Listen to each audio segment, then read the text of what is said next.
റോഡരികിൽ നിർത്തിയിട്ടിരുന്ന കാർ കുട്ടികൾ സ്റ്റാർട്ട് ചെയ്തതിനെ തുടർന്ന് മുന്നോട്ട് പാഞ്ഞ് അപകടം. കാറിനരികിൽ നിന്നയാൾ ഡ്രൈവിംഗ് സീറ്റിലേക്ക് ചാടിക്കയറി വാഹനം നിയന്ത്രിക്കാൻ ശ്രമിച്ചെങ്കിലും നിയന്ത്രണം തെറ്റി റോഡിൽ വീണുപോയി. എതിർദിശയിലുള്ള മതിലിലിടിച്ചാണ് കാർ നിന്നത്.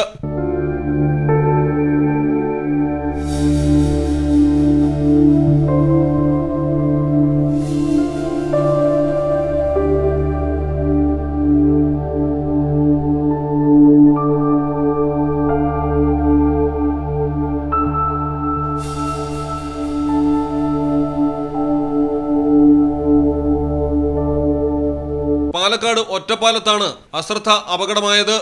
സാധനങ്ങൾ വാങ്ങുന്നതിനായാണ് റോഡരികിൽ കാർ പാർക്ക് ചെയ്തത്. കാർ ഓടിച്ചിരുന്നയാൾ പുറത്തിറങ്ങി നിന്ന് മറ്റൊരാളുമായി സംസാരിക്കുമ്പോഴായിരുന്നു അകത്തിരുന്ന കുട്ടികൾ കാർ സ്റ്റാർട്ടാക്കിയതും വാഹനം മുന്നോട്ട് പാഞ്ഞതും. കാർ മുന്നോട്ട് നീങ്ങുന്നതിന് സെക്കൻഡുകൾക്ക് മുൻപ് ബസ് അടക്കം നിരവധി വാഹനങ്ങൾ റോഡിൽ കൂടി കടന്നുപോയി. ഒരു ബൈക്ക് യാത്രികൻ തലനാരിഴ വ്യത്യാസത്തിലാണ് രക്ഷപ്പെട്ടത്. സംഭവത്തിൽ ദൃശ്യങ്ങളുടെ അടിസ്ഥാനത്തിൽ പോലീസ് അന്വേഷണം ആരംഭിച്ചിട്ടുണ്ട്. മലയാളം ടെലിവിഷൻ, പാലക്കാട്. ഏതു കാലാവസ്ഥയും അതിജീവിക്കുന്നു. ഫ്രെയിമുകൾക്ക് അധിക ചെലവുകളില്ല. ഫിറ്റ് ചെയ്യാൻ വളരെ എളുപ്പം.